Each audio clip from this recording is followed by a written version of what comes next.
Hi and welcome to the discrete structure. Previous session पे हमने predicate को start किया और जाना कि प्रेडिकेट क्या है। इस सेशन पे हम क्वांटिफायर की डेफिनेशन और साथ ही साथ एग्जांपल भी करेंगे। मज़ीद दो सेशन के अंदर हम क्वांटिफायर के टाइप्स और इसी तरह से जो वेरिएशन है क्वांटिफायर की वो सारी चीज़ें जान सकेंगे। लिहाजा वीडियो फर्दर स्टार्ट करने से पहले बताते चलूँ कि इससे रिलेटेड प्रीवियसली तमाम वीडियोस मेरे यूट्यूब चैनल पर मौजूद है। फ़ाद हुसैन CS से सर्च करने के बाद आप मेरे यूट्यूब चैनल पर आएंगे। उस पर क्लिक करने के बाद प्लेलिस्ट पर जाओगे जहाँ डिफरेंट डिसिप्लिन्स की वीडियोज़ मौजूद है। विद ईज इन्हें वॉच किया जा सकता है, जबकि इन वीडियोज़ में इस्तेमाल होने वाले कोड या प्रेजेंटेशन स्लाइड फ्रीली अवेलेबल हैं मेरे ब्लॉग फ़ाद हुसैन CS blogspot.com पर, जहाँ पर आने के बाद इन तमाम चीज़ों को फ्रीली डाउनलोड करके यूज़ किया जा सकता है।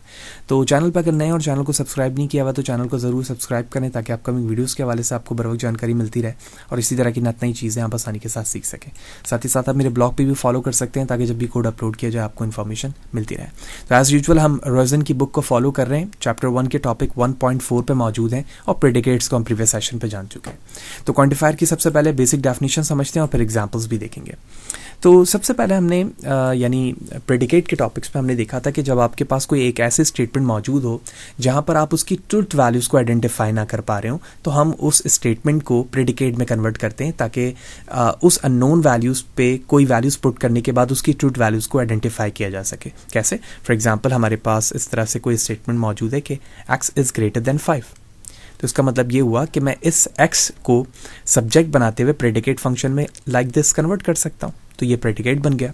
अब इस प्रेडिकेट के x अननोन वैल्यूज़ को नोन बनाऊंगा, यानी कोई भी x की वैल्यूज़ पुट करके मैं देखूंगा कि वो उसको सेटिस्फाई कर रही है नहीं। इस बेस पर आप यहाँ पर कोई भी वैल्यू लिखें तो इस बेस पर ये स्टेटमेंट या तो एक ट्रू वैल्यू प्रोड्यूस करेगी या एक फॉल्स करेगी। इसका मतलब ये हुआ कि ये प्रोपोजिशन में कन्वर्ट हो चुका।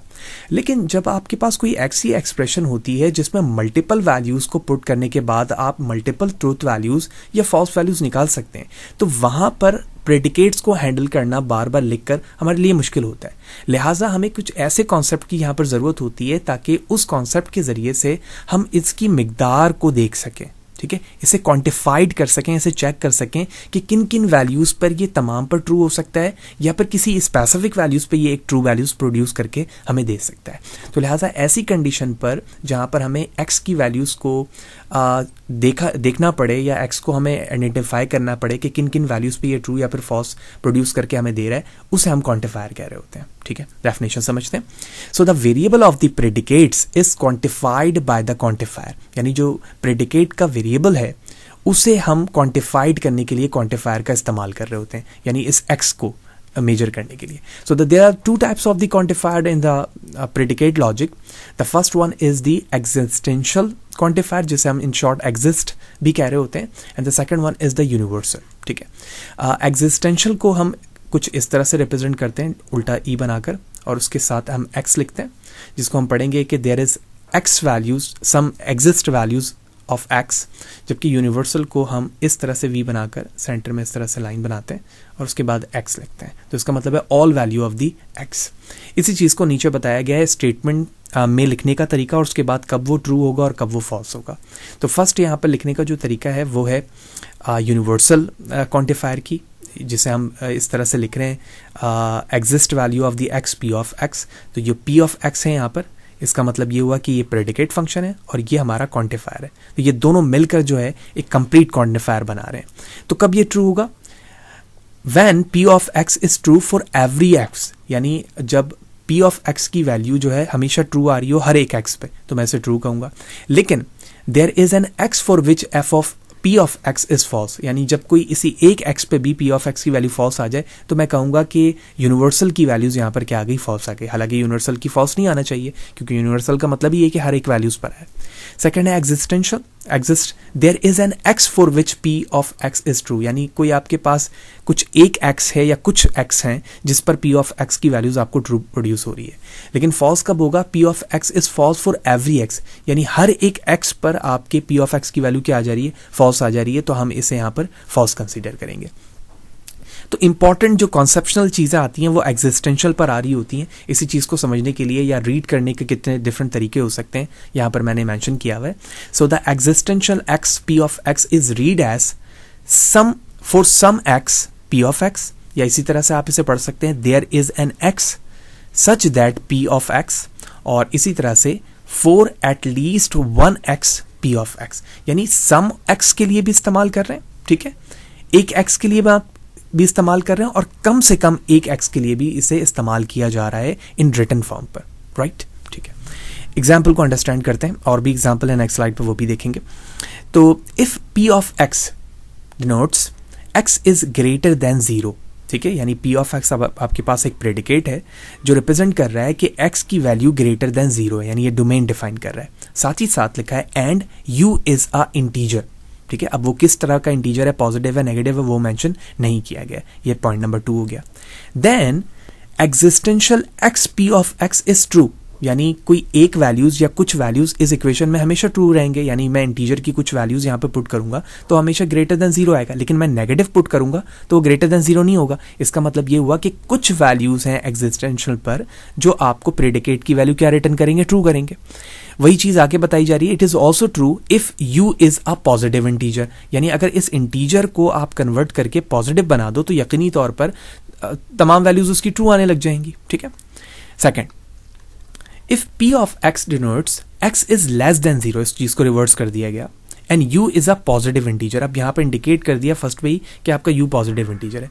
अब अगर यहां पर मैं एग्जिस्टेंशियल लगाऊंगा तो ये चीज फॉल्स हो जाएगी, क्यों, क्योंकि u जो है वो पॉजिटिव है और x लेस देन 0 लिखा हुआ है, तो जब भी आप यहां पर पॉजिटिव इंटीजर लिखोगे तो वो इस कंडीशन को क्या करेगा, फॉल्स करेगा, तो यहां पर हमारी कंडीशन फॉल्स हो गई। Third, if p of x denotes x is even, यानी p ऑफ x में जो डोमेन दी जा रही है कि x की वैल्यू हमारी क्या आनी चाहिए, इवन आनी चाहिए, and u is a integer, ठीक है, और u जबकि जो है वो इंटीजर है, देन कुछ ऐसी वैल्यूज होंगी जिसमें p ऑफ x की वैल्यू ट्रू आएगी, क्योंकि u इंटीजर है। जब भी आप इसे पुट करोगे तो हर वैल्यूज इवन नहीं होगी, चेंज करने पर इवन नंबर आ रहे होंगे। इसका मतलब ये है कि कुछ वैल्यूज पर आपका p ऑफ x आपको ट्रू रिटर्न करेगा, ठीक है। तो इस स्लाइड्स पर हमने बड़ी इंपॉर्टेंट चीज जानी कि क्वांटिफायर क्या है, टाइप्स क्या है, और उसे लिखने का और उसे अंडरस्टैंड करने का तरीका क्या है। मजीद एग्जाम्पल देखते हैं। तो यहाँ पर एक सिंपलेस्ट एग्जाम्पल है, मजीद बेहतर तरीके से दोनों चीज़ें समझ पाएंगी यूनिवर्सल में। एक प्रेडिकेट फंक्शन है जो कि स्टेटमेंट को फॉलो कर रहा है x + 2 is greater then x। So what is the truth values of the statement universal quantifier p of x। तो अगर मैं सोल्यूशन करने लगूँ तो यहाँ पर जैसे x की वैल्यूज जो है कब ग्रेटर आएगी, जब 2 के साथ उसे ऐड किया जाएगा। तो मैं ये कहूँगा कि जब जब x की कोई वैल्यूज पुट की जाएगी तो वो हमेशा आपको कंडीशन क्या देगा, ट्रू देना चाहिए ना, क्योंकि ये स्टेटमेंट है x + 2 ग्रेटर देन x। तो ऑल वैल्यूज ऑफ x के साथ क्वेश्चन में कहा गया है, इसका मतलब है p ऑफ x टोटोलॉजी को रिप्रेजेंट कर रहा है, कैपिटल T का मतलब है।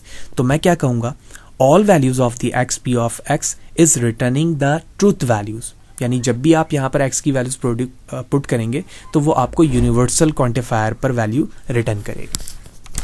इसी चीज को अगर हम एग्जिस्टेंशियल पे देखें, सेकंड एग्जांपल बताई जा रही है, let p of x is the statement x is greater than 5, ठीक है।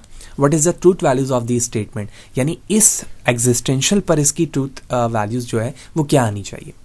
तो p ऑफ x यानी predicate function is true for all real number greater than 5 and false for all real number less than 5, यानी कुछ ही values ऐसी होंगी जो 5 से नीचे हैं, उस पर ये वैल्यूज हमेशा ट्रू रिटर्न करेगा। जैसे 5 से हम आगे जाएंगे या 5 के बराबर आएंगे तो वो यकीनी तौर पर फॉल्स वैल्यू देने लग जाएगा। तो इसका मतलब है कि मैं यहाँ पर यूनिवर्सल इस्तेमाल कर ही नहीं सकता, एग्जिस्टेंशियल इस्तेमाल करूंगा।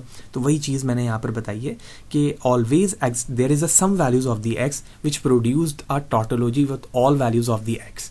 कब, जब वो 5 से लेस देन होंगे, राइट। इन दोनों एग्जाम्पल के अंदर भी हमने यूनिवर्सल और एग्जिस्ट क्वांटिफायर को देखा। अच्छा, तीसरी जो वेरिएशन आती है एग्जिस्टेंशियल पर, क्योंकि एग्जिस्टेंशियल जब आप इस्तेमाल कर रहे हो ना तो आपने देखा है इसको रीड करने में कि इसमें एटलीस्ट भी वैल्यूज हो सकती है, 1 वैल्यूज भी हो सकती है, और सम वैल्यूज ऑफ x ये चीज भी आ सकती है ना। यही चीज हमने फर्स्ट स्लाइड पे भी देखा, सम वैल्यूज ऑफ x, यानी जैसे हम कह सकते हैं 1 2 3 and 5 but not greater than 5, ठीक है। यूनिवर्सल तो इस्तेमाल नहीं कर सकता, लेकिन सम टाइम हमें कुछ ऐसी वैल्यूज की जरूरत होती है जिसमें हम कहते हैं 1 एंड ओनली 1 ऑफ x, ठीक है, यानी एक ही एक्सो से ज्यादा ना हो। उस चीज को रिप्रेजेंट करने के लिए हम एग्जिस्टेंशियल के साथ साइन ऑफ एक्सक्लेमेशन लगाते हैं, जैसे आप इस जगह पर देख रहे हैं। बाकी तमाम चीजें वैसी ही है। उसी चीज को स्लाइड पर बताया जा रहा है कि means that predicate function is true for only 1 and only 1 x, ठीक है, 1 and only x in the universe और discourse. This is common expressed in English in the following equivalent ways. There is a unique x such that p of x. यानी आप इसे unique way पे कह दें या कोई भी स्टेटमेंट रिप्रेजेंट कर सकता है, लेकिन ओवरऑल उसका मतलब हमेशा यही होगा जो यहाँ पर लिखकर दिखाया गया. ठीक है. इसी तरह से हम कह सकते हैं there is one and only one x such that p of x. So examples क्या हो सकती हैं? If p of x denotes x plus one equal to 0, यानी यहाँ पर कोई एक ही वैल्यूज ऐसी आ सकती है जिसके बेस पर ये चीज़ रिप्रेजेंट करेगी. ठीक है. अगर हम कोई और उसके अलावा वैल्यूज पुट करेंगे सम वैल्यूज को रिप्रेजेंट करते हुए, तो ये हमेशा फॉल्स वैल्यू देगी. तो इसका इसी यही वजह है कि यहाँ पर कहा गया है कि there is only one and only one value of the x that is based on the predicate function returning the value of true. But p of x if x is greater than 0 तो उस पर ये value false. So in simple हम देख रहे हैं कि जब x की वैल्यू ग्रेटर देन 0 पे, तो इसका मतलब ये है कि हमें एक स्पेसिफिक वैल्यूज पे ये चीज़ यहाँ जो है वो ही फॉल्स रहेगी. यानी ऐसा नहीं है कि मैं एग्जिस्टेंट वैल्यू लूँ और वो तमाम पर ही फॉल्स आ रही हो. ठीक है. तो यहाँ पर ये चीज़ अगर मैं अप्लाई करता हूँ एग्जिस्ट वैल्यू, तो ये हमें फॉल्स रिटर्न करेगी. यानी इन सिंपल हमें ये समझना है कि वन एंड ओनली वन का इस्तेमाल उस वक्त किया जाएगा कि जब जिसे यूनिक एक ही एक्स पर वो प्रेडिकेट हमें ट्रू वैल्यूज दे रहा हो. And the last thing is here, the uniqueness quantifier is not really needed as the restriction that there is a unique x. यानी ये यूनिकनेस क्वांटिफायर जो है वो हमें नीड नहीं होगा रिस्ट्रिक्शन पे जब हमारे पास सिर्फ एक ही यूनिक एक्स मौजूद हो, such that predicate x can be express as there is value of the x that will be result on the predicate function x. और ये एंड ऑपरेशन लॉजिकल कनेक्टिव इस्तेमाल कर रहे हैं यहाँ पर all value of the y. ठीक है. और ऑल वैल्यू ऑफ y किस पे? इस ब्रैकेट पे. तो यहाँ हमें क्या हो रहा है, सबसे पहले ये समझना होगा. यानी हमारे पास एक प्रेडिकेट है जो y पर बेस करता है और तमाम वैल्यूज y के साथ है. जब इसकी कोई वैल्यूज आएगी तो वो बेस इम्प्लाइज करेगी y के साथ, और इस एम्प्लाइज पर हमें हमेशा क्या रिटर्न होगा? x. तो ये पार्ट हमारा हो गया. ठीक है. फर्स्ट, तो इस पे ऑल वैल्यू ऑफ x पर हमें ये वैल्यूज रिटर्न हो रही है. उसके बाद है specific value of the x या some value of the x, क्योंकि यहाँ पर एग्जिस्टेंशियल है. इस पर जो भी वैल्यूज आएगी इन दोनों के दरमियान हम क्या ऑपरेशन कर रहे हैं? एंड का. ठीक है. तो इसमें जो भी रिजल्ट आएगा वो किसी एक पर या सम वैल्यू ऑफ x पर रिटर्न करेगा. ठीक है. तो यही वजह है कि इस चीज़ को यहाँ पर रिस्ट्रिक्शन से बताई गई है कि हमें रियली नीडेड नहीं होती उस वक्त जब आपके पास यूनिक वैल्यू ऑफ x की बात की जा रही हो. इसी चीज़ को हम समझते हैं कि लॉजिकल कनेक्टिव्स के साथ एग्जाम्पल किस तरह से हो सकती हैं. यहाँ पर हमें और भी अच्छी तरीके से ये बात समझ में आ जाएगी. तो क्वेश्चन है let see x B the statement. सबसे पहले हमारे पास एक प्रेडिकेट फंक्शन सी एक्स है जिसमें लिखा हुआ है x has a cat. Let d of x, ये सेकेंड प्रेडिकेट है हमारे पास, be the statement.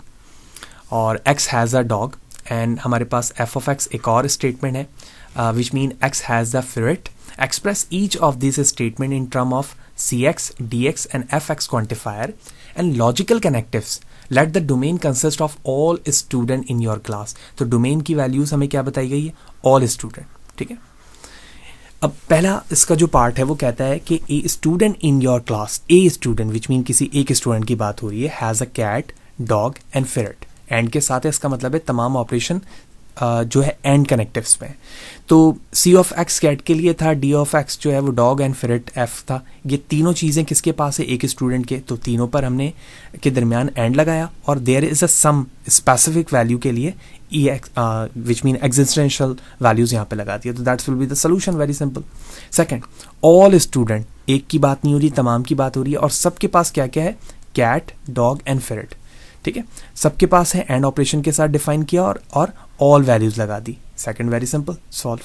Some student, जब हमने स्टार्टिंग पे देखा है कि किसी एक की बात की जा रही होती है, वन एंड ओनली इफ नहीं, या वन एंड ओनली वन नहीं, एग्जिस्टेंट पे किसी स्पेसिफिक डोमेन की रेंज की या कुछ वैल्यूज़ की, तो वहाँ पर हम एग्जिस्टेंशियल लगा रहे होते हैं. तो वही चीज़ मैंने यहाँ लगाई.